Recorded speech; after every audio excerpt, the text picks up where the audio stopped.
Good afternoon. My name is Gillian Balaban and I am Senior Coordinator Governance Relations at GRI. Welcome to this meeting of the Global Sustainability Standards Board, known by its acronym the GSSB, held on 15 September 2022. This virtual meeting is being hosted from Amsterdam, the Netherlands.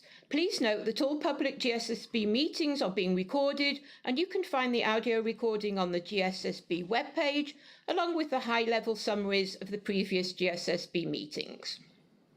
Present from the GRI today are Bastian Buck, Chief of Standards, Harold Powell, Director Standards, and Mir Dadhemar, Head of Standards Sector Programme. We will now start with a roll call.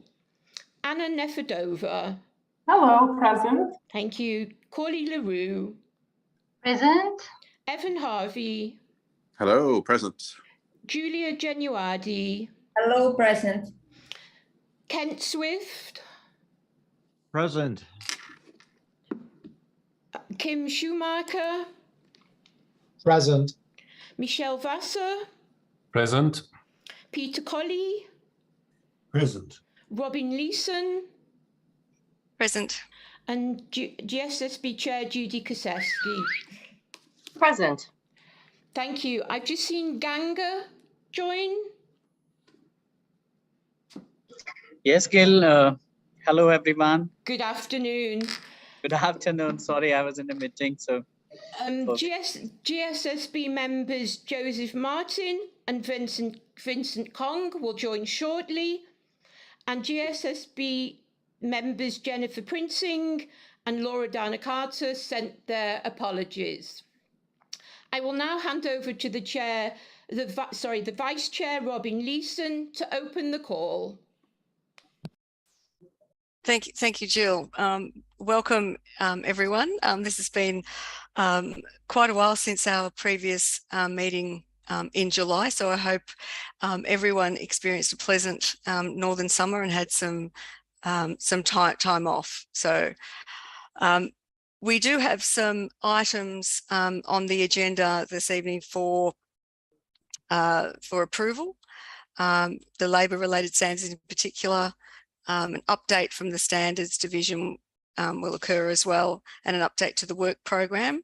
The work program will be a key item in the October face-to-face meeting.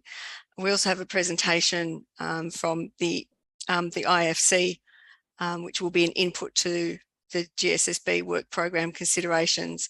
And you'll probably recall we've had several of these over the past few sessions.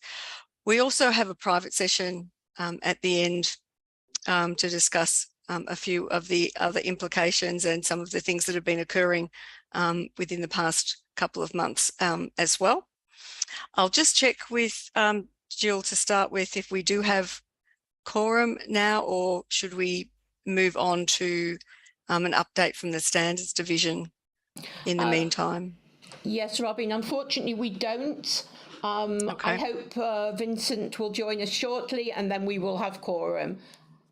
Okay, so we might jump directly, if Bastian, if you're comfortable with that, to item 2, which is the update from the Standards Division. Absolutely. Thank you, Robin. And hello also from me to all of you. I'm going to walk you in about 10 minutes through an update on the project activities for the sector program and topic standards related program. This connects to earlier updates, and I wanted to give you an idea where, from a standard setting perspective, the main activities of the Standards Division are taking place. If we can move to the next slide, we start with the sector program. As you know, we have successfully completed our pilot. Oil and gas, coal, agriculture, aquaculture, and fishing are in the public domain. We are still working on translations in relation to coal, agriculture, aquaculture, and fishing, of course, was the recent launch. But all of these sector standards are available in English on the website and are frequented there. We've started the mining the content development is well underway. We are actually making good progress, and we'll come back to that in a second. And we have food and beverage and textiles and apparel in a holding pattern at the moment. Importantly, and I've updated you about that in earlier calls this year, we're trying to ramp up capacity on the staff side and adding talent to the team. We're making progress, not as fast. That's probably always the case as we would have wanted to. But with additional colleagues joining, we will be able to start these projects. And this also applies to activities around the additional 3 sectors that we had on the priority list, which will have, which will form a portfolio project on financial services, the banks, insurance, and asset management. We will start the project proposal preparation in the coming months with a new colleague joining, and we'll move towards draft project proposal or over the course of the next weeks, which we will discuss with you. Next slide. For the project on mining, we're actually trailing with what we had initially outlined as a timeline for this project. We're making good progress. We had a significant number, 4 working group meetings and 5 subgroup meetings. The drafting is underway. We have so far, I think that's a good indication of magnitude impact of the work. We have 25 likely material topics roundabout that we're developing. And we're looking to now in the coming weeks involve peers into further reviewing draft content. So it's not only the working group, it's also vetting this with a wider set of experts. We aim to have the exposure draft finalized by the end of the year, and we will look at the detail of what the approval moment with you will look like, but we're certain that we can commence the public consultation activities for the first quarter of 2023. So good progress here. We're seeing lots of the benefits of having a colleague, Nora, leading the process that has been with us for the pilot, and for the team collectively, we've built a lot on the learnings from the pilot. So this process is unfolding very much as we have planned it to. Next slide, please. For the topic standard team, we have a new colleague who has recently joined us, Margherita. She's based in Italy. She's joined us 1st of September. And when we move to the next slide, she will enable us to commence, well, first of all, the preparatory work towards another project, the work on the climate update. That is the portfolio that she will look at with priority. As you know, we are well underway with the biodiversity review, and we have talked to you previously in the July call, and we'll talk to you again today in more detail about the labor-related revisions. On the slide now, Jill, if you can show the next slide. We have the ongoing revisions, things that we are already committed to and will be formally committed to as of today when the draft project proposal turns into a final project proposal for the labor-related updates. But immediately coming up next is the climate change-related work. Next slide, please. So for biodiversity, we're making good progress there. I had flagged earlier that we're pushing out the public exposure a bit and compared to the original timeline. The team has worked very closely with the technical committee, and we're really down to a fatal flaw check. So we're certain that we can move to approval of the exposure draft at the November meeting of the GSB, which will fall in place nicely with the COP15 in Canada mid of December. And we're building towards having the public consultation commence in December, running from December to February. And there are a couple of activities that we plan around that. But also here, good progress. It is, and Elodie has presented to you on that, a fairly complex subject matter where there is a lot of work to be done in terms of advancing conceptually impact reporting on biodiversity, and this is coming together nicely at this point in time, and we're confident that we can move to exposure as per the shown timeline. Next slide, please. For the labor revisions, again, we will return to that subject in the next session. We're planning to approve project proposal today. So you have approved the draft, it moved to the SC and the board, and final approval is today. We are also seeking approval for the technical committee members, and we will then announce the project publicly. Harold will speak to expert advisory group formation. I think that is a new way of how we want to involve a second group of experts in the process.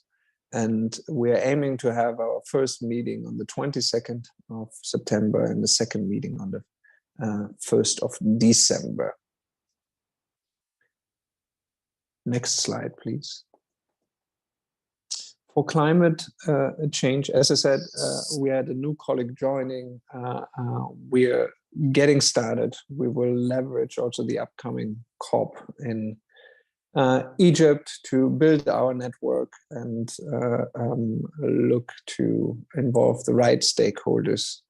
With this project, there is an important element of looking at how our activities can complement the work that is underway under the ISSB and at EFRAG, both with a strong focus on advancing climate disclosure. So we are in ongoing discussions there, and that will form an important part of this project. And to stay on that subject, and we don't have a slide on this, I just wanted to briefly also update you on how we're faring in relation to the two bigger developments in the reporting landscape. We're continuing to have technical discussions with the ISSB, and we hope to, by the end of the month, conclude on the portfolio of technical activities that we will undertake jointly. This is taking a bit longer than I had flagged to you originally. We of course have to acknowledge that the ISSB is in formation. They actually, over the Northern Hemisphere summer months, have come together for the first meeting, going, I think, into the second meeting in the coming week. And everything they do also, of course, has to be vetted with their board members. So we're looking to come to agreements over the course of the next weeks. But it was a very positive dialogue and a commitment from both sides to see that we address that concern, in particular of reporters that have worked with the GRI standards in the past and will face content overlaps between ISSB and GRI, so that we can address those and make application of both the ISSB work and the GRI work going forward as painless as possible. That is, of course, easier said than done. There's a lot of technical work that needs to be implemented around that. But again, we're having good conversations there. For EFRAG and the European Sustainability Reporting Standards, I did flag to you earlier that we have submitted a significant amount of feedback on the exposure draft. We have gone into a great level of detail, mapping out the draft ESRS against the GRI standards. We've had follow-up discussions over the full summer here in Europe with the colleagues in Brussels. We have yet to see how much of our commentary can be taken on board, will be taken on board. But the signals are that, especially on the more granular level, technicalities in terms of definition alignment, we're making great strides there. On the more conceptual level, and structural level, I would say, on how the ESRS are organized in comparison to the GRI standards. The Sustainability Reporting Board of EFRAG has taken on our feedback. They have been discussing it. We were invited to one of their meetings, but the verdict is still out where they will land. These are ongoing discussions, and we hope to have opportunities to provide feedback into the process in the coming months. In terms of institutional relationship, we have seen last week that on the political level, Patrick de Cambour has been confirmed as the chair of the Sustainability Reporting Board going forward. He is not in office yet formally. That will only be confirmed by the EFRAG governance in October.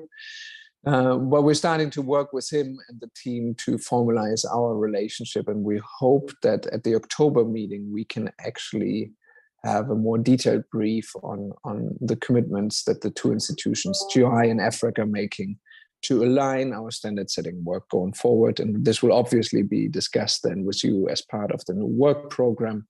And maybe there's even a chance to have EFRAG colleagues joining our board meeting to have that discussion directly. I think I leave it at that in terms of updates, but if there are any questions, please let me know. Anyone has any questions for Bastian? Feel free to raise your hand through the chat function or any comments in the chat function.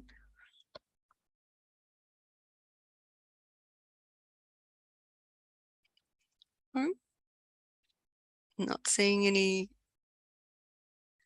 yet. Thanks very much, Bastian. Maybe we'll just have a quick check-in with how Corley has just made a comment about the great hard work the team is doing and so many exciting things going on. There's certainly a lot of moving parts involved at the in the standards team right now.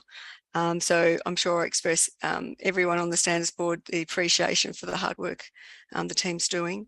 We'll just check in quickly. Jill, do we have quorum? Has anyone appeared? No, sorry. No, that situation hasn't changed. No. Okay. In lieu of that, we'll move on to session 3 to Harold to update us on the labour-related standards. And this has some decisions to be made, which hopefully in the meantime we'll get quorum. So thank you, Harold. Just a small question. I saw the chat from welcome. Thank you, Robin, and welcome all to meet you again. Small question. We could do the work program first, but I'm not sure if Judy is then still on board. I am still here. Yeah, so maybe just to hope that we can find quorum, maybe we do the work program first then. Okay. Yeah, we don't take decisions there. So. Yes, that's true. So if you're comfortable with is Mia on the line as well? Yes, he's there. Yes. Okay, I'm here. so Hello. you're both comfortable flicking to the work program update first? Yes, that's fine for me. Okay, great. All right, I'll throw to both of you then. Sorry, Jill, but okay. So again, thank you, Robin. And yeah, so what we want to do with this is we wanted to take you along through the work program, the next steps to prepare the work program 2023-2025, and that's also part of our GSSB due process protocol. There are some formal steps we have to take. Of course, we already did a lot of work, like we invited a lot of stakeholders during this year to present, like we have one today from IFC. To the next, please. So Mia and myself, we will walk you through. So basically, the work program is the building of it is prepared in several steps, which we will take you through just for information today. So disclaimer. There is no program yet. We are just working all the input documents to be discussed in the in-person meeting in the GSSB meeting in Amsterdam. Basically, we start the preparation of a draft work program. We're working on that. So discussion papers, input papers on all the input for the draft work program to be able to have a discussion with you in the GSSB meeting in October. Based on your input, based on the feedback we get, we will amend the draft work program and then share it for approval in November with you, with the aim to be able to commence it for public consultation. So then in November, we would send it to the Stakeholder Council and GRI board to ask for their comments and ask for their feedback. And we would start then also in November, end of November, the public consultation period to invite all stakeholders in the public arena to comment on it and suggest new topics.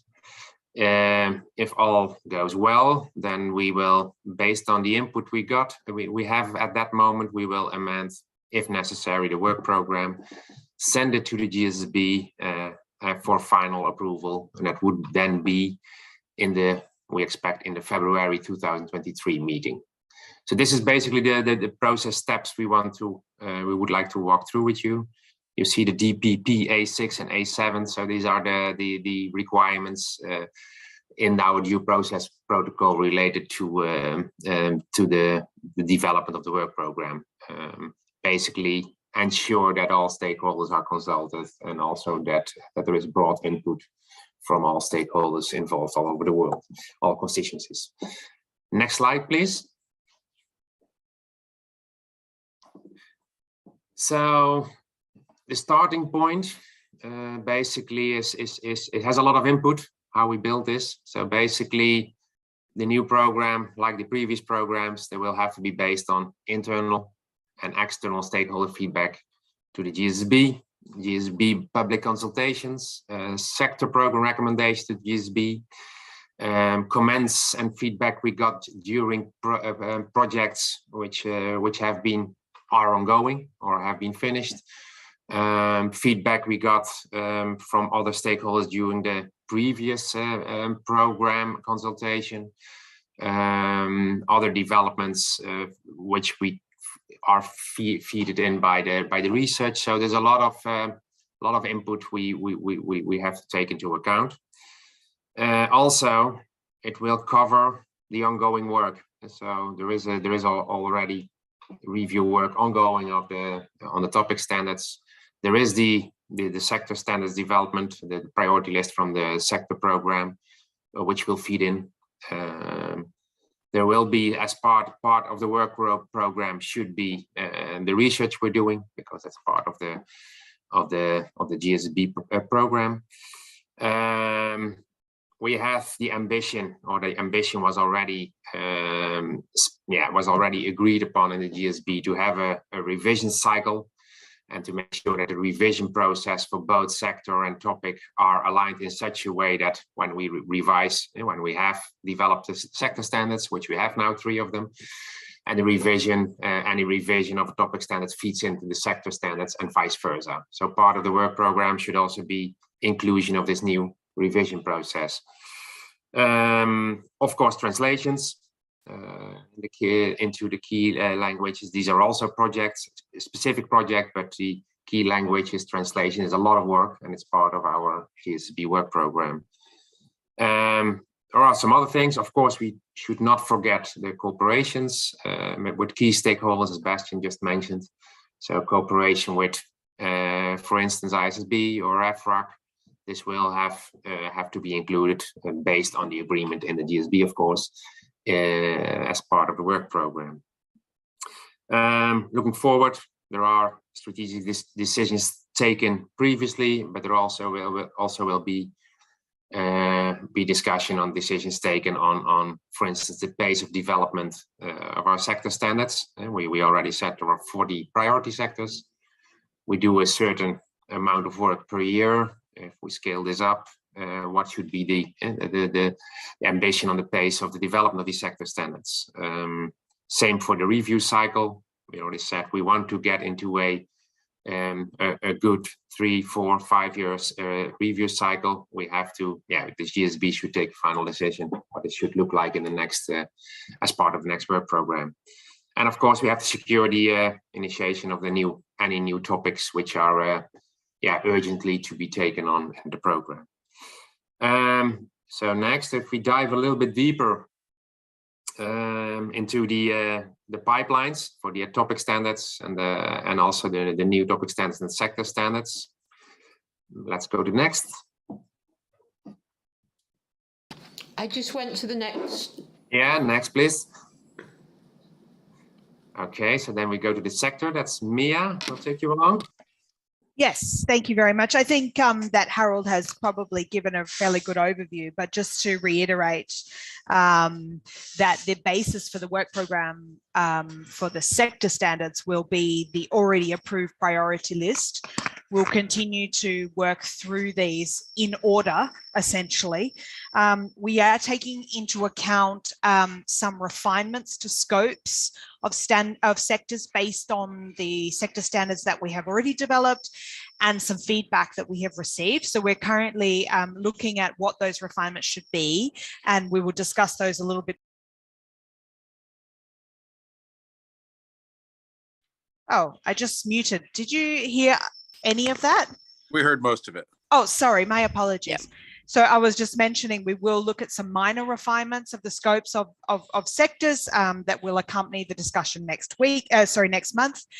Just as an example to that, we're looking at, for example, utilities and renewable energy, whether that should be perhaps combined or at least undertaken as a single project, even if there remains 2 distinct sector standards. So that's an example of the type of thing that we are considering at the moment. In addition, we have been obviously looking at the delivery from our pilot projects and the best way of resourcing these projects. And based on the organizational structure that we have for the sector team at the moment, we believe that we can deliver up to 6 sector standards simultaneously once we're fully resourced. So of course, having the design and having all the positions filled is 2 separate things. What we would then expect to do is reassess that organizational structure at the end of 2023 or beginning of 2024 to see if we could scale the team again in order to deliver more projects simultaneously. Because I can just preemptively say that if we can deliver these 6 simultaneously, that would basically get us to the end of group 1 by the end of this next work program. So those are the basic things that I wanted to add to what Harold's already mentioned. And we can discuss this in obviously a little bit more detail, but nothing should be surprising because we will continue to move through these lists. Thanks, Harold. Thank you, Mia. And next slide, please. Yes. So the same if we look at the topic standards pipeline. First one is we have some recently published ones. Of course, we have the ongoing ones and the ones we will start, hopefully, depending on approval, at the end of the year. So this the biodiversity is ongoing, the labor one, which is the 202 market presence still for 14. We just started, and we will start based on approval today. And then the climate one, it's the 302 till the 201. So these are basically part of the climate change project, which we would like to bring as a draft proposal to you in December. So this is a pretty ambitious program already. This will feed into 2023. Basically only the biodiversity one, we're aiming to publish it next year. The rest will continue. It's an important input to the program. And just to give you an impression, so at the right side of the existing standards we have, topic standards we have, the right side is then the rest of the standards we would like. At least we have the ambition, and this is a disclaimer, because we didn't finalize this and we didn't discuss this, but the right column, this is what we at least would like to start in 2000, at least in this next work program from 2023 to 2025.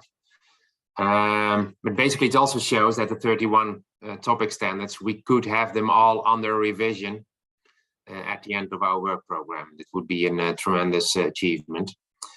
So this is about the topic standards pipeline. So we looked at the sector one and at the topics one. So that's both pipelines already is you would say 95% of our work program for at least 2023. Let's go to the next. As I mentioned in the first slide, so there is also the research, also in the, and we still have to define it and discuss it with you, but in the process for the sector standards, of course, there is a research step in there that will continue. The moment we elevate ambitions, or we would elevate ambitions, then also we will need more research on the sector side. For the topics side, we have identified some topics also in this year's work program to be developed, but we will have to look into also for the next work program, 3 years program, to see what would be the priorities basically on research. And typically that would probably things like data protection, privacy, or digitalization, because these are real new topics which need an extensive research. Again, disclaimer, we have to discuss this in October, but it gives you an idea. Next one, please. So this was a big part of how the feeding into the work program, which we are developing. Another part is possible new topics. Next one. So also there for the development of the new topics, this is identified somehow in the same way. So based on stakeholder feedback, based on what we see in the cooperation with other organizations, priorities in the public arena, feedback from sector program, feedback from committees, technical committees and working groups, input from external stakeholder presentations, as we have seen through the year, research carried out, and based on that, yeah, the GSSB will have to decide. We will propose some, but we have to decide on what new topics would be prioritized for the next 3 years, and then hopefully also per year. Next one, please. As I said, so another input is the stakeholder presentations through the year from the March till today. We got a lot of information, input, which we can take into account as GSSB. And just to give an idea what was there, some very specific recommendations, also some more general recommendations to the GSSB. So we will prepare this, we will analyze this, and we will put it into a document for your review as input to the GSSB discussion in the October meeting. Next one, please. So to summarize, so we are in process of drafting several documents which are input for the discussion in the October meeting.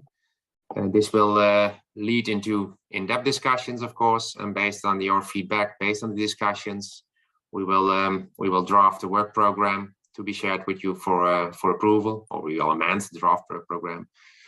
And as I said, after that, next step is the public consultation and the Stakeholder Council and GRI Board invitation for feedback. And if all goes well, we should be able to finalize it. You should be able to give your final approval in February 2023. And so this was an overview. Again, we were at the start. We didn't take any decision, or you didn't take any decision yet, but we did already some good work. But for now, this is an overview. Are there questions to me or to Mia? Anyone have any questions? It's a good opportunity. Judy says it's a super exciting program. That's a good term for it. Just be mindful, we will have a lengthy discussion about this at the face-to-face meeting in October, so it'd be important to reflect on all of the content that that's just been presented, as well as the papers that will come your way ahead of that meeting. Any other questions of Harold or Mia at this stage? Yes, if I may, yeah. I have a question, sorry.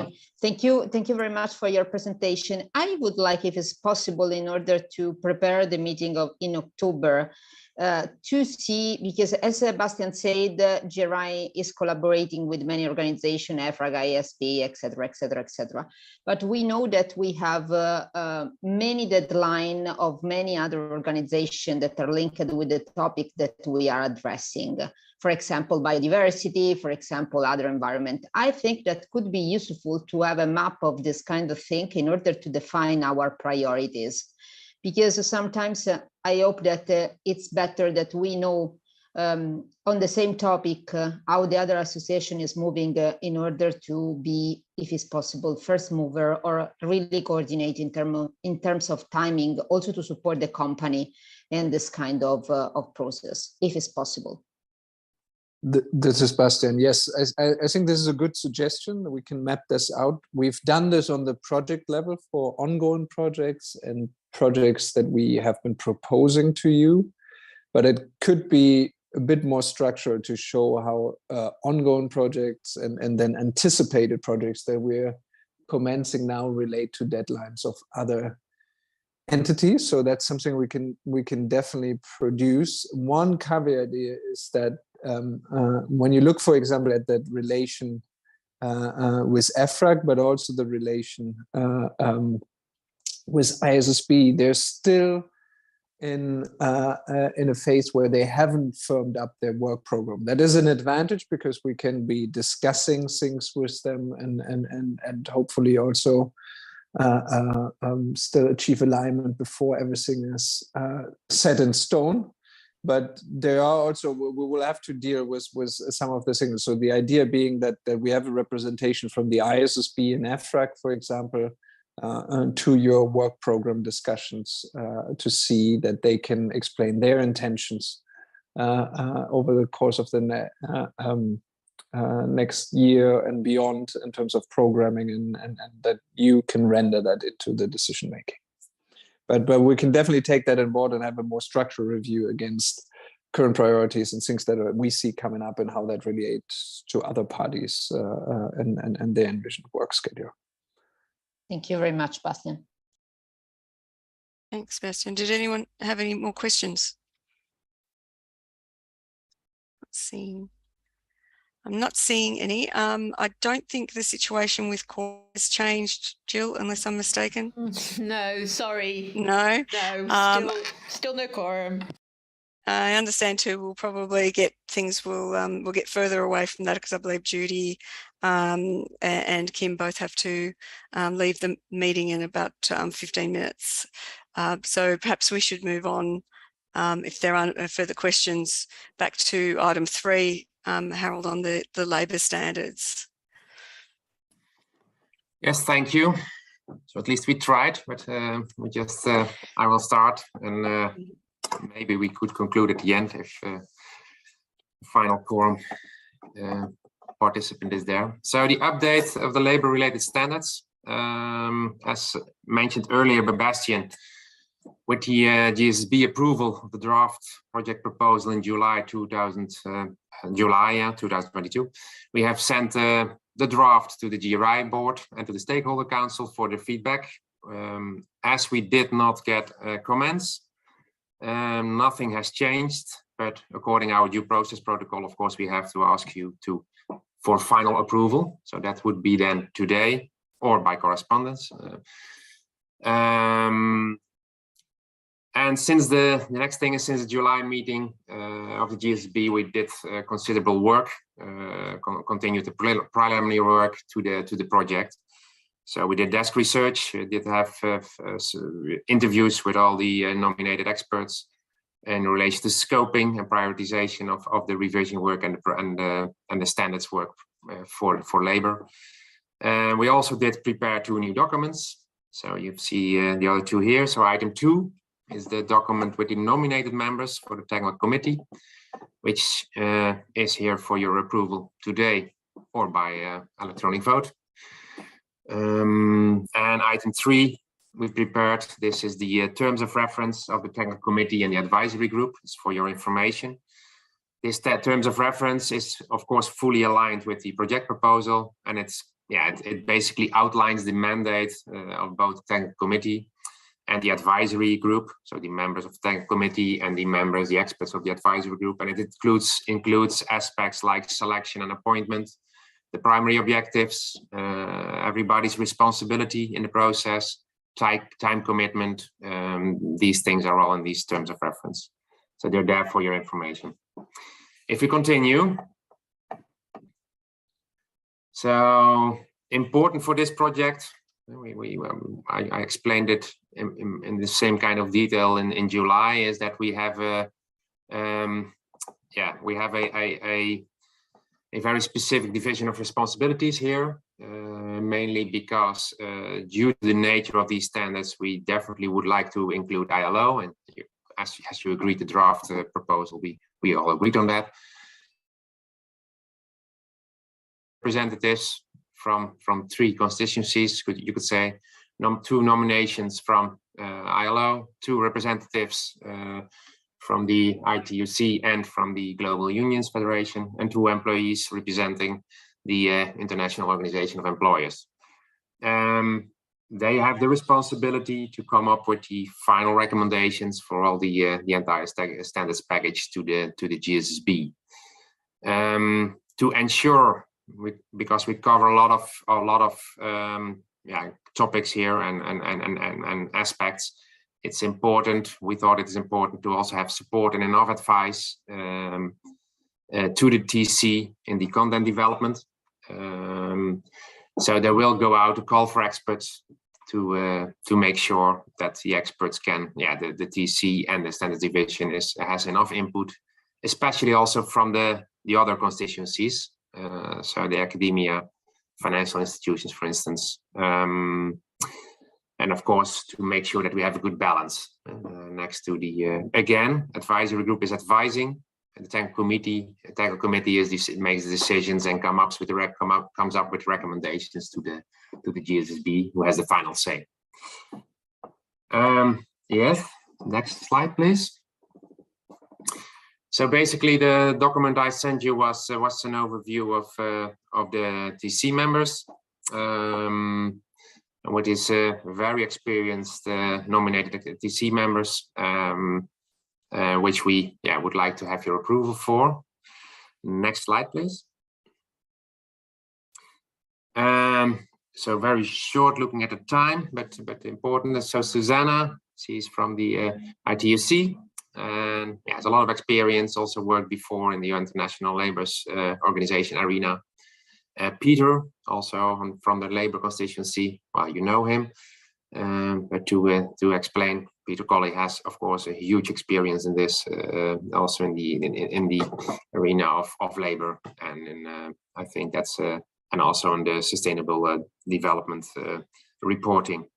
Luis Rodrigo Morales, senior advisor within the IOE, also had a lot of supervising and connections with ILO and also with labor aspects. Also experienced, very experienced. Paul McKay. He's managing on behalf of Business NZ, New Zealand, the employment relations, and also he has been in contact and in these procedures with labor-related standards before. Emily Sims, she was even involved as on behalf of ILO in the previous human rights projects. She's a senior specialist with a huge amount of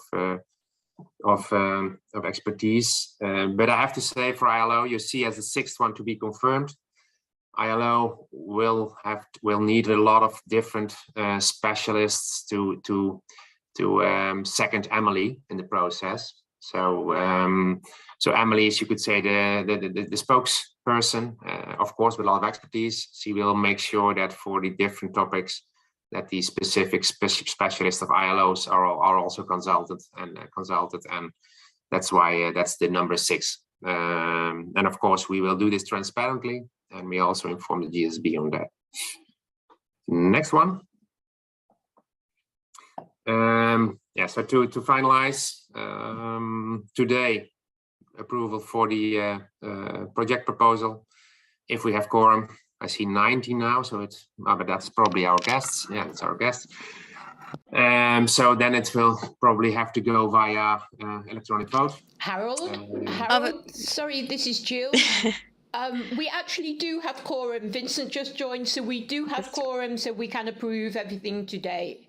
Well, that's fantastic. So then I conclude here, just looking at the time. So then Robin and could take the next slides to conclude. Great. So while we have quorum, unless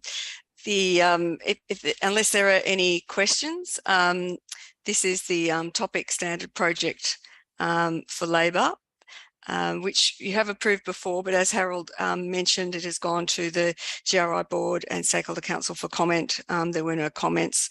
So unless anyone has any sort of dissenting view, we'll just confirm that the GSSB resolves to approve item 2, the GRI topic standard project for labour. Sorry, Robin. So this is the first item. So this decision is about the technical committee. Oh, the members of the technical committee. Sorry, the byline. For the members of the technical committee first. So are there any queries, further queries regarding the composition of the technical committee?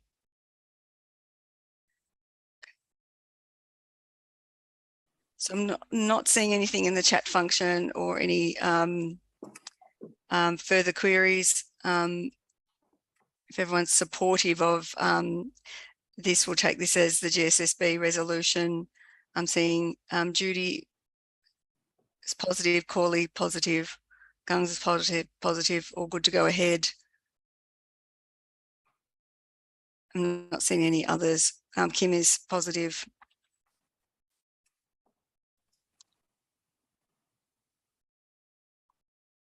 So I'll assume this has been resolved in the affirmative, that the GSSB has resolved to approve the topic standard project for labour, specifically the proposed members for the technical committee.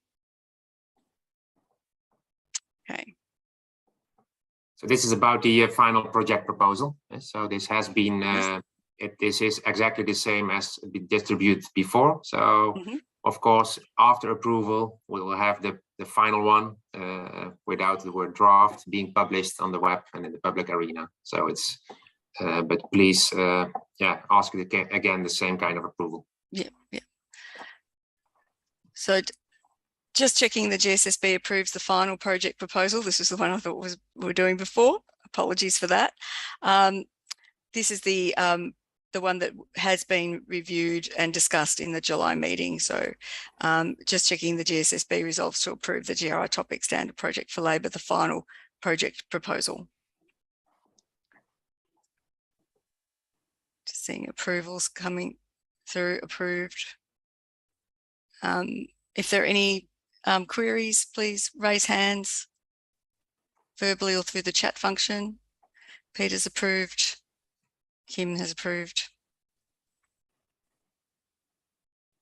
Vincent, Julia's approved. And no concerns. Michelle, Kent, Judy. Thank you, everyone. So the GSSB has resolved to approve the GRI topic standard project for labour, the final project proposal. Thank you very much. Thank you, Harold. Thanks, Harold. Okay. Oh, Robin, should we just go? Should we just go? We might. Sorry, Robin, it's Jill. Should we just go forward and approve the, sorry about flipping through them all. No, so going back to the draft summary from, yes, I was just about to say that before, well, we've got 5 minutes before our guests. Sorry for jumping around on the agenda, and I lost my way between the two decisions just then. So we'll jump back to item 1, which is the draft summary from the GSSB meeting held on the 7th of July. So if there are any queries while we have quorum, if there are any queries regarding the GSSB draft summary, from the 7th of July. Corley's approved. Judy has no concerns. Michelle has approved. Julie has approved. Peter's approved. Kim has approved. Okay. If there are any, Kent has approved. If there are any other queries,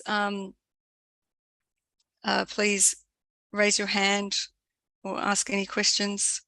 But it seems like Vincent has approved as well. So I would say the GSSB decision resolves to approve item 1 for the meeting draft summary of GSSB meeting held on the 7th of July of this year. Thank you. I think we had quorum just in time, and now we'll probably lose quorum in the next few minutes because I believe Judy Kaczewski has another meeting to attend, and Kim Schumacher has another meeting to attend as well. I'll just check with Mia. Do we have our guests waiting in the wings? Yes, I believe Yes. Diana is with us. Yes. Oh, okay. Sophie is not. Hi, everybody. No, sorry, change of plans. The best laid plans. No problem. Thank you for joining us, Diana. I will just introduce, first of all, Mia to give a little bit of background to this in terms of where some of the comment has come from regarding this particular topic, and the nature of this briefing before Diana commences her presentation. Thanks, Mia. Thank you, Robin. Yes, just very, very quickly, if we can go to the next slide, Jill. I just wanted to remind everybody, because obviously we've had several of these input presentations, and today we have Diana Bard from the IFC to talk to us about land acquisition and resettlement. And the rationale for this is essentially that in the first 3 sector standards that have been developed, we've seen the emergence of a topic that we have called land and resource rights in all 3 of those sector standards, and it's looking very much like it's likely to also be a likely material topic for the mining sector as well. Now, we have called it land and resource rights because we've taken a sort of fairly broad view in order to make it consistent for multiple sectors, in that it covers both land tenure and issues of physical resettlement, but also access and rights to other natural resources such as fisheries, forests, and so on, even if the impact of that was not about necessarily stopping access to water, but perhaps use of water, or perhaps, a depletion of fishery resources, for example. So that's why we've chosen that name at this point. But in GRI 11 and 12, and probably likely also in the mining standard, the focus was primarily on land acquisition and resettlement, both physical and economic. And the IFC Performance Standard 5 on land acquisition and involuntary resettlement is a key reference, both for the way this issue is approached more broadly in organisations, but indeed also for the standards. So that particular performance standard, and also some associated guidance documents that the IFC provides. So we've given that background, we've asked the IFC to join us, and Diana, thank you very much. And I'll let you introduce your position and yourself a little bit, but we've asked Diana to join us to reflect on the topic, because obviously one of the rationales and why this emerges as a likely material topic so far is because of the significance of the impact that occurs when people are resettled or displaced in some way. And also there was some challenge in terms of what transparency should look like for this topic. So there is some difference in the reporting between GRI 11 and 12 and GRI 13, and that's not only about the impacts, but also that there wasn't necessarily a consistent view about what reporting on this topic should look like. So considering that and the recommendations into the topic program, that's why we thought it would be helpful. So thank you very much. I'll hand over to Diana now, and Jill, maybe if we can move to the next slide. Thank you. I just have a technical question because I don't use Zoom a lot on my work computer. Right now I see my whole screen is taken up by my slideshow, and I just wondered, is there a way to see the participants as well along the top or anything? I have no idea what view option to choose if I want to do that, and I'm sort of afraid to mess with it at the moment, but anyway. Yes. So if you click on participants on the bottom, you should get an extra little panel that pops up with all of the participants, and you can also enlarge that a little bit. Most people don't have their cameras on, so you won't be able to see their face. Yeah. Okay. Well, as long as you could, so I have two screens, and I'm going to look, I'm looking at my copy of the notes on the, so hopefully I'm looking into the camera. All perfect for us. Thank you very much. So anyway, thanks a lot for inviting us. I guess, Mia, was it you that had met Sophie at the Groningen course, or somebody had met Sophie at the Groningen course? That's correct. On resettlement, and Sophie sends her apologies. She got unfortunately pulled into something that was going on in Belgrade this afternoon, your time. So I'm jumping in.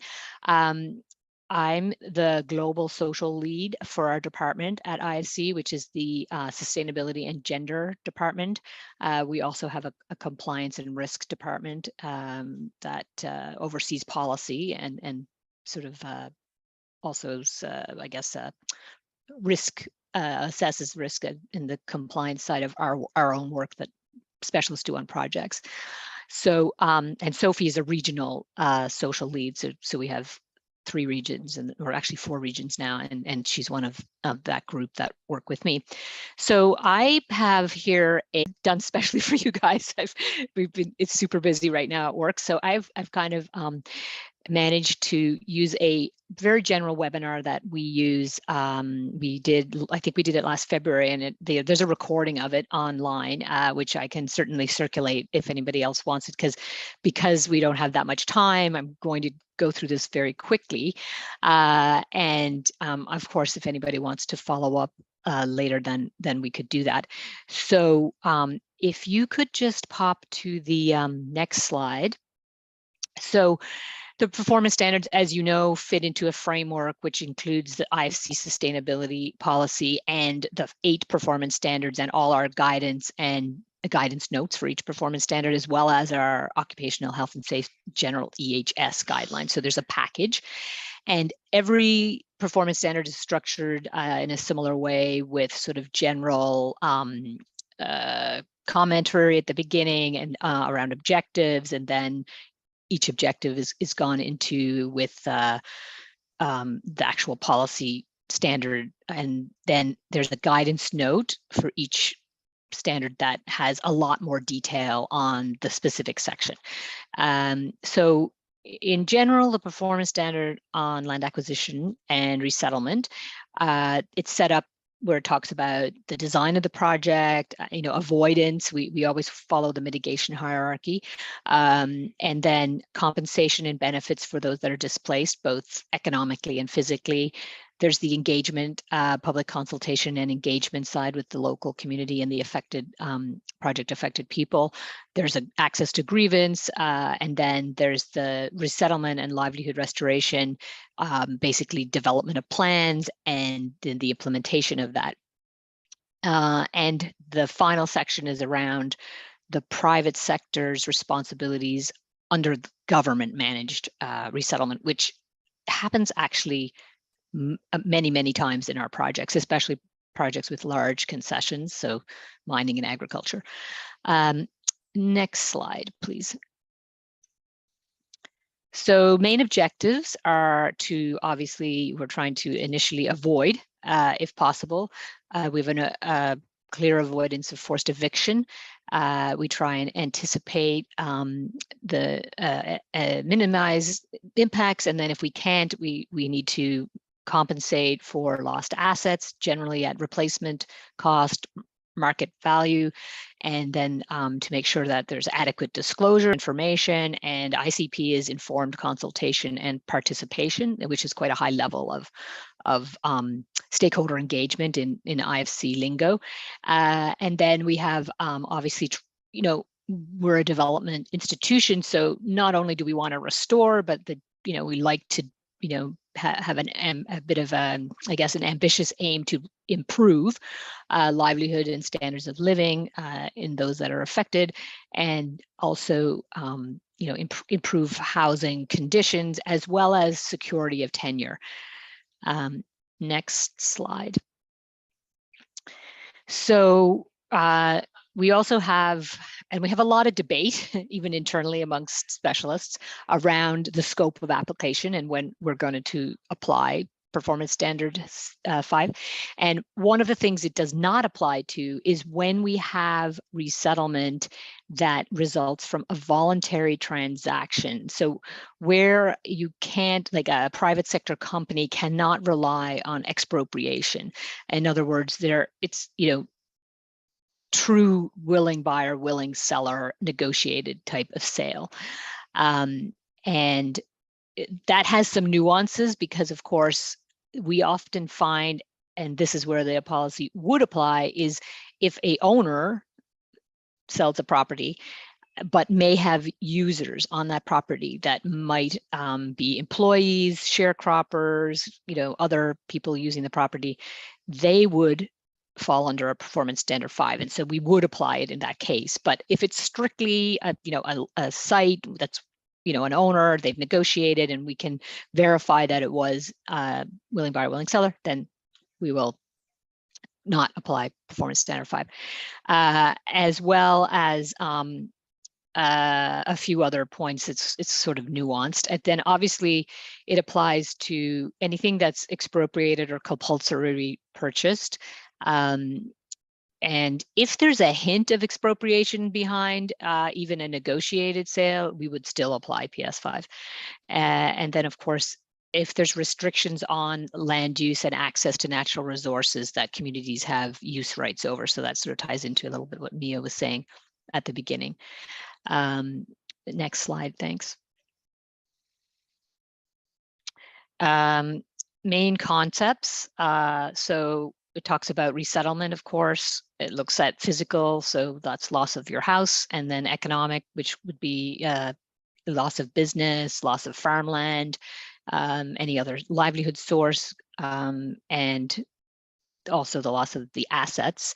The fact that it's involuntary, so they can't refuse to leave because of eminent domain or compulsory land acquisition or expropriation. We've talked a little bit about the willing buyer, willing seller, replacement costs. So there's a whole exercise on valuation. In many places that we operate, there's not a real market value, situation. So it's more difficult. And then I say an urban environment where there might be an actual land market. We do not take into account depreciation, and we come up against that with a lot of national legislation, which makes it, is one of the challenges that we have. Of course, we try and at least restore, but we'd like to improve people's livelihoods. So if we're affecting a lot of, say, subsistence agriculture, and there's no land to replace that with, which in a lot of countries, when there's a high population density, that's difficult to do. That would be we would firstly like to replace land for land, but if we can't do that, then there's the whole, there has to be a whole program about,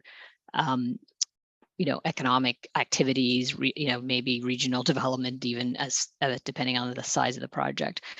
So just much beyond just handing over cash, which with, a lot of very extreme poverty, that doesn't really help, because they can burn through that cash and not be left with anything. And so and then as well as who's eligible, so who in that's being impacted is eligible, looking at the family, and also looking at law, and we also look on, which a lot of government legislation would not, is people who have really no claims. So when you might have illegal settlers, informal settlers, we consider those under the performance standard.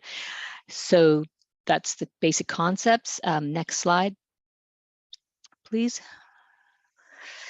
So this is just, we first of all talk with our, engineers or whoever we're working with on the actual project, kind of understand the project and see if there are possibilities for, in this comic, there's a road. Can we do a bypass? You know, are there different alternative analysis? And then also, you know, really consider the impacts on the extremely vulnerable. Next slide.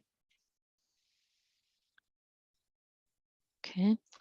Sorry, I'm just going to catch up a little on my slideshow here.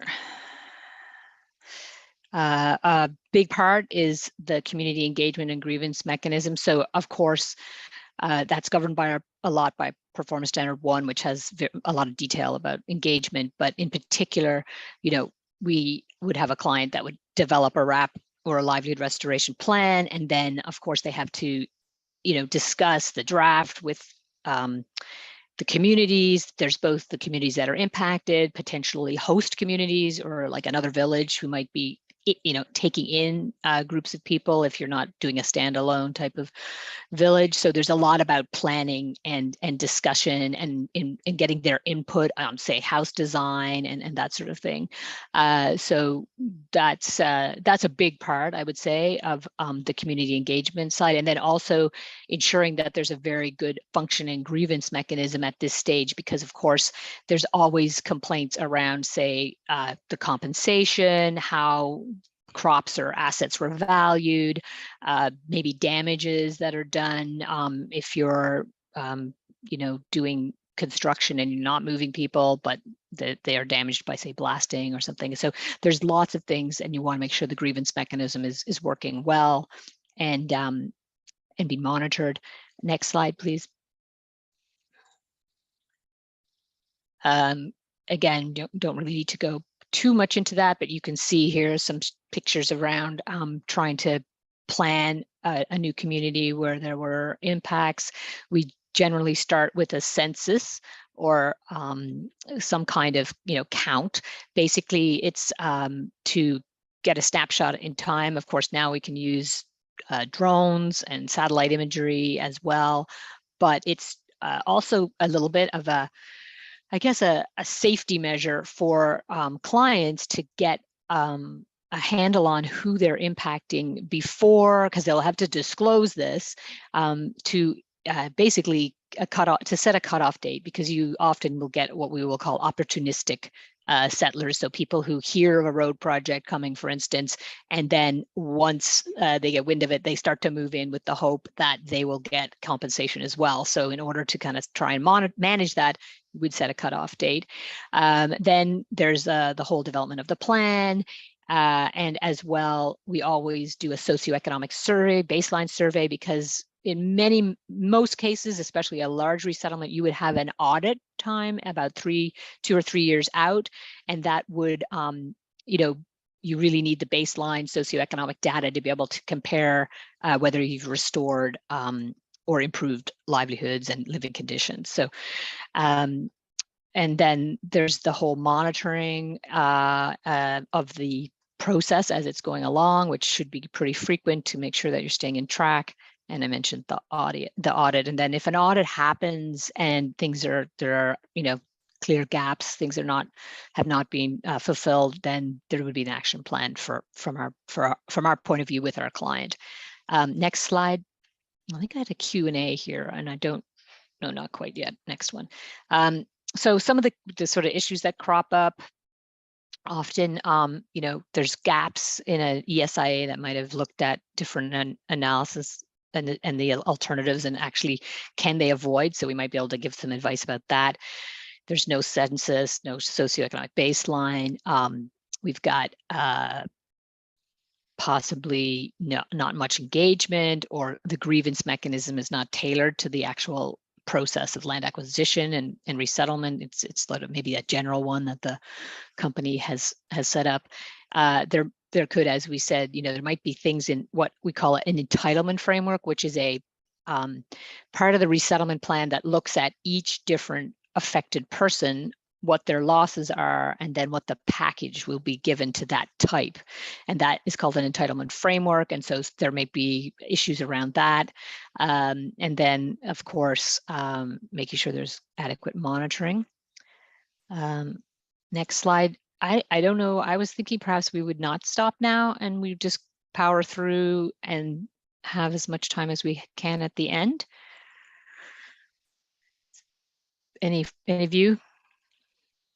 Okay, we'll keep Sorry, going. yes, I think I think that makes sense. Sorry, I didn't sufficiently unmute myself. Robin, does that work for you? That works for me, unless anyone's got any burning questions right now, even in the chat function. And maybe we could accumulate some, if as we go, we could accumulate some in the chat function, perhaps to park at the end. Great.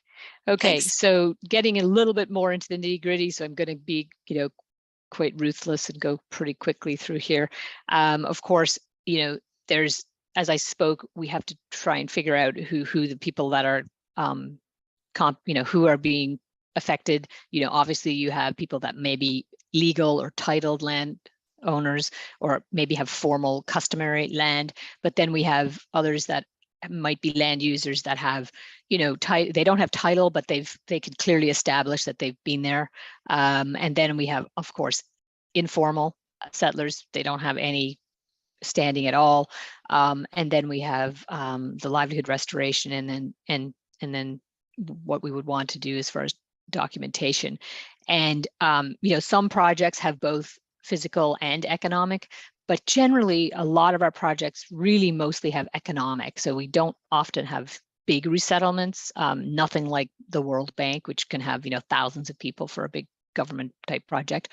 We don't have a lot of huge physical resettlement, but we do often get, quite a number of people that might be affected, especially with losing their subsistence agriculture. So this is sort of a little bit of trying to work out what the assets are, crops, do they have wells, fencing, gets down to all the nitty gritty that would be on a site, and there would be an inventory taken, and then this kind of goes into your package. Next slide, please. And here you can see a little bit of what for an economic displacement. So there's difference if you are a formal and informal but customary, and you have some sort of, you can sort of show that you have some rights, you get definitely get compensation for the land. And the difference for informal settlers there is they don't generally get compensation for the land. They will get the same package of everything else though. So money for assets, moving, the livelihood restoration, all of that stuff. But that's the key difference between a title holder and an informal settler, is the say the payment for the actual land value. Next slide. So the last part of the performance standards 5 is a section about government-led resettlement. So very often, and also just the nature of the business that IFC's in, we often can come in actually when things are quite far along in a project, but a lot of times governments will, do the resettlement and then hand over the land to the private sector client and say, oh, here's this land, it's free and unencumbered. And sometimes we find that that is definitely not the case. And so there's more work to be done on the actual site, but also sometimes we find that, it wasn't definitely done to the performance standard requirements. And we will ask our client to, in particular, if it was done in the last few years, and there's definitely a link with our project, to do a gap analysis, and then they will be responsible for filling the gaps between what a government or the legislation, what the government is following, and what our performance standard says. And then they will have to prepare what we call a supplemental resettlement action plan to close those gaps, and then it's all part of our action plan. So that is a big challenge. That can be a big challenge for both clients and ourselves. And you can see the next slide. Again, what we would ask them to do. And, I think one of the things we've learned over the years is, in actual fact, it's quite good to get the private sector involved, because unlike governments, they move rather more quickly, and they want to get a good outcome because they need to get their project done. So if you can get them on board, they can get good consultants in and do proper planning and good, better community engagement, and just sometimes generally a better outcome. So that's, I think, this is the last slide, and this is just some of the challenges that we come up against. And one of them is, as I said at the beginning, is of course trying to avoid or minimize. That's always the first line of defense. We would prefer not to have to resettle people. We don't like to have a full focus on just cash compensation. We would first like to do land for land, but in many countries that's just not possible due to the sort of density. So that does become an issue. There's definitely timing. So you need to, according to the policy, compensate people before you start construction, and would start, you need to have people moved out and compensated before you start construction. Sometimes that's not always possible. And then I think one of the biggest issues we have, especially with the government led resettlement, is governments are very apprehensive to set a precedent on a particular project, so that, for instance, in particular, informal settlers in many countries do not get any help at all, and we require help as well as security of tenure, and that causes a lot of issues with governments, and they often push back, and so we sometimes have to phrase things a little differently, so that they find it acceptable. And then the last thing that we're really finding challenging these days is what we call past or legacy resettlement. So resettlement that's happened a significant time before, but people are still around our project. Maybe it's a road that's getting widened, and some people that were affected by this first road, 10 years ago didn't get very good compensation and weren't properly resettled. So, we have this sort of historic legacy issue that is mostly a reputational risk, but it's quite difficult to deal with. So the last slide is a slide that I pulled together for this meeting, and this is basically some thoughts on indicators. Now, we historically, it's been a bit of a challenge for us all along as well. I have to say, we have a lot of different systems in house that we use as sort of our management system, and they often don't talk to each other, and some of them are very clunky. So there's a big push right now, the last 3 years, to design a new, I think it's really our management system, which will be called our sustainability rating tool, and be filled out at different points along, say, a project being done and supervised, and collect data, because we've found that we do not have great data, and the time that we got really caught out flat-footed and came to the realization on resettlement was there was I guess it was an investigated journalist group, an NGO or a CSO doing a project. They were really focused more on the bank, but they did ask the question to us, was how many people do you think you've resettled in the last 5 years?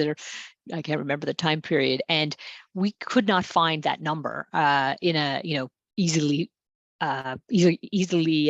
extractable place. And a colleague of mine and I had to pretty much read every disclosed, we have an information page where we disclose a summary of every project. We had to read every one and pull the data that a specialist had put in, in their descriptive write-up. And that was very tedious and time consuming. And we were like, we've got to do a better job. So we have annual monitoring reports for our projects. And some of these indicators are in these annual monitoring reports for a resettlement, if there's been a resettlement. I should say also that we're trying to collect disaggregated data. So the split, there would be a male-female split, for instance, if you're talking about collecting data on people. And in these indicators, the idea we often speak of households affected, but we also talk about individuals. And then when we collect information on individuals, we're going to try and obviously we're trying to collect gender differentiated data. So we would want to collect household numbers on both physical and economic displacement. And it's important for us to do that because sometimes we have physical and economic at the same time, but the economic displacement may not be very many people and may not be all that difficult to address, but the economic could be a lot, and that would present a totally different risk profile for our project. And then we would look at obviously the amount of land that's being impacted. So how much is the land acquisition in hectares? And then again, I think this is a more of an outcome oriented one and maybe harder to capture, but it's the restoration of the living conditions. And so possibly security of tenure, perhaps linked to if there's physical displacement, and then, restoration of livelihoods, which would be linked to the economic displacement. So did people, households or individuals manage to either restore their living condition, get security of tenure, and get an economic activity to replace what was lost. So that's some of those indicators which are currently some of them are collected now. So that's it. Sorry for the whirlwind tour through the performance standard. Thanks, Diana. I'll just throw it up to any questions. I'm not seeing any in the chat function at this point. I did have a question myself, perhaps for Diana and Mia, in terms of the opening to this discussion was around. I think Mia mentioned we're not really sure what good practice in reporting on this really looks like. Do we have a good handle on, or some handle on what the current reporting looks like, especially in reports that might be either referencing or being in accordance with GRI, if there are organisations including some of these disclosures voluntarily or not, Mia? Oh, that's a good question, Robin, that I feel inadequately prepared for, but sorry. no, that's fine. No, yes. I think that just to go back to the first half of the question. So in some sectors, so in agriculture, for example, there is voluntary guidelines on responsible governance of land, fisheries and forests that we were able to use, produced by a number of international organizations that we were able to use to underpin the reporting. And then for the extractive sectors, it's primarily been looking at sort of the IFC standard, and what you end up with there is quite similar to what Diana had put on the screen. So it tends to be based around number of people who were displaced, area of land, and then what we had in GRI 11 and 12 from memory is also some reporting on essentially how people were reimbursed or resettled. So trying to really get into what was the impact and how was it basically managed. The response. Outcome, yeah. But up until the sector standards, we really don't have any guidance on this particular topic, like for example in local community, the topic on local communities. So it's likely, I'm making a prediction here based on my own experience, that organisations would have been reporting on incidents of resettlement and probably a narrative description of what happened, and of course some management approach. But I couldn't tell you what the consistent type of reporting was, though we could certainly have a look. Yep. Okay. Great. I think Peter has a question. Yes, thank you. Peter Colley from the Labor constituency. Earlier in your presentation, you mentioned grievance mechanisms, and under the UN Guiding Principles on Business and Human Rights, well, remedies are a key aspect, and grievance mechanisms are a key part of that. In your experience, how much detail do we need to have about the conduct of grievance mechanisms? I say that because I have seen some IFC finance projects where, well, there's requirement for transparency, but having a grievance mechanism. There's published reports, but then when you drill down into the report, you actually see that most grievances were dismissed summarily. So, do we need disclosures or indicators on the quality of grievance mechanisms or other aspects of remedy? Yeah, it's funny you should say that. From my point of view on that, so we actually just done an internal review on looking at some of the grievance mechanisms on our project, and with that kind of in the framing in that in mind, it comes from there was a big review of our the CAO task force review a couple of years ago, and they had a number of recommendations, and one of them was how efficient is the grievance mechanisms that we have.